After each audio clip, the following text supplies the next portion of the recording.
Hello everybody, back here again for our vlog a day, and today is Monday the 28th, and today was a lovely, beautiful day to be alive. Got this morning fairly late for me. It's kind of oddball, kind of slept in a little bit. Only have the one golden retriever here, plus my dog of course, so he allows me to sleep in. He's not super antsy in the morning, so it works out nicely. Did get up though, got a few things done, got the dogs fed, got them cared for, all that needed to be taking place, and then from there headed across the street, got my soak in the hot tub. I messed my shoulder up a little bit working on wallpaper, I think is how I did it, but it's just been bugging me. It's getting a little bit worse. It's not getting better, so it is what it is. But yeah, that's always kind of fun. So I got kind of a slow start. I went over and treated the house with mold treatment. It's not a lot of mold, it's just that weird mold that grows behind your wallpaper. I guess it's pretty common behind wallpapers and stuff because wallpaper doesn't breathe very good. So it doesn't take much moisture to get back there and breathe. And from what I've researched, it looks like it could have actually been from putting the wallpaper on too wet, then just never drying out and just molding from then. So it could have been there for, decades, who the hell knows. So, but I got the treatment, got it all treated and stuff. Also turned on my ozone filter, which kills mold and kills fleas and everything in the house, like odors and everything.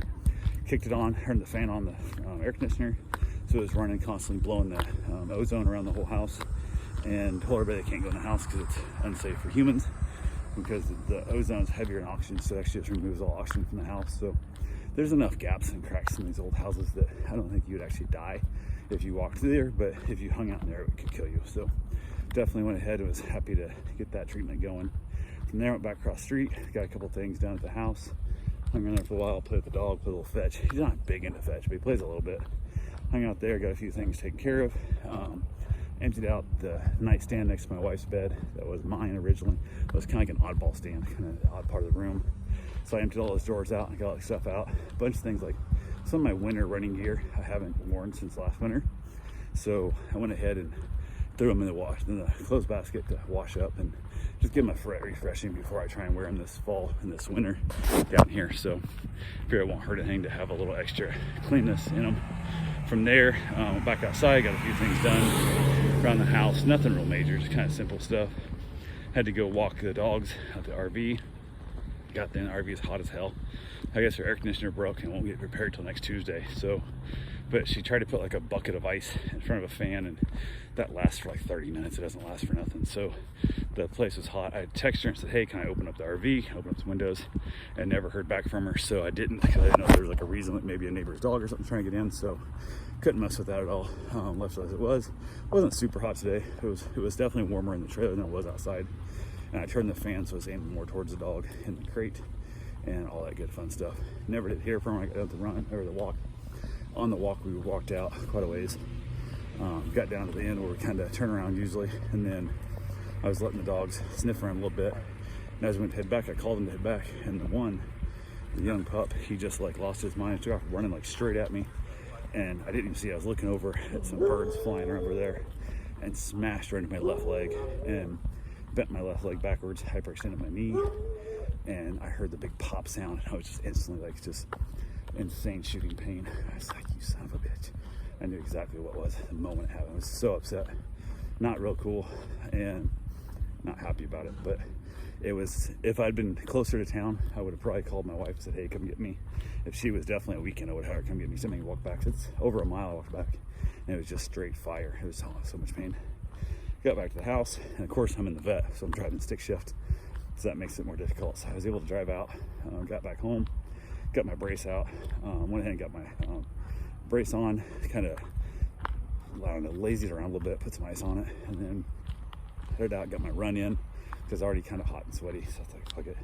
Just got my run done, and then took my shower, relaxed a little bit. My wife got home from work, we had a meet and greet, about 5:45 or so. We were gonna go meet this lady, about doing house setting, watching her greyhound, and headed over that way. I was there. It was that weird gap where I had time, I probably could have eaten, but decided to wait till after the meet and greet. So went over, of course, wearing a knee brace and stuff, because running, ironically, it's not that bad, but walking, like right now, I'm more likely to hyperextend my leg when I'm walking than I am when I'm running. So I can run without my brace, but walking without my brace sucks. It's kind of a weird thing. And mostly standing around after I hyperextend my knees like this, it really becomes more of an issue because my leg wants to fold backwards and it's just straight pain. So yeah, that's fun. I also got a call from the dentist office. I'm gonna go see them tomorrow, and they offered for me to come over early to get my teeth cleaned because when I booked it, there was just no time for consultation, only no time for cleaning. And they offered if I came in half an hour early to get my teeth cleaned, and I don't know with my schedule if I can get that early. So I told them the best I can do is tomorrow I can try and see if I can get out over there early or not. She said she didn't know if it'd be open, but I will reach out and try because I gotta go walk the dogs again at the RV, and I can't be there too early to get over there for like a 2:30 appointment. It's an hour and a half drive over, so that means I gotta leave by 1, and I usually don't walk the dogs till 2. I walk them from like 2:30, and this will be walking from like 1:30 kind of thing, and it puts me back in there, and that puts me there at 3, but I gotta walk them at 12:30 to 1. It's awful early, so it's an hour and a half earlier than I normally would, but it won't be the end of the world if I have to do that. We just gotta see which way it works. I don't know if it'll work out, but I don't know if there'll be an opening tomorrow. By that time I actually know the answer. So, but yeah, I think also when that dog hit me, it twisted my body around weird. My left shoulder has just been straight fire. I came home, took ibuprofen, which I hate taking drugs. I hate it so much. But went ahead and got some ibuprofen on my body, some anti-inflammatory, and then went and did the meet and greet. That went well. It's that weird. They got their whole yard fence, so you gotta go through a gate to get to the door to knock on the door kind of thing. But it's that weird, like I don't know if their dog's out, I don't know if there's somebody else in the yard, I don't know, blah blah. So I hate that. Like put a sign out that says enter the gate to get to the front door or whatever, or put a doorbell out there by the gate so you can let people know what's going on. But went ahead, headed in. She was on the phone call, so she let us in and met the dog. She kept talking on the phone for a while, and then finally got the phone. We chatted a little bit, showed her the house and stuff. Everything went good. We talked about classic Corvettes and whatnot, whatever. I guess she's looking for an old Stingray. And I'm like, oh, they're the worst. I hate those cars so much. It's like, I hate the C4. And I hate the C3, which is what she wants. And it was funny because I was in the C4 at the time, and we were chatting about it and kind of laughing and joking. I'm like, well, as long as we can both agree, we both hate the C5. That's all we need to know. We don't care about anything else. We both hate the C5, and she laughed. So as we can bond over our hatred of one car and not hate each other because of our love of the other.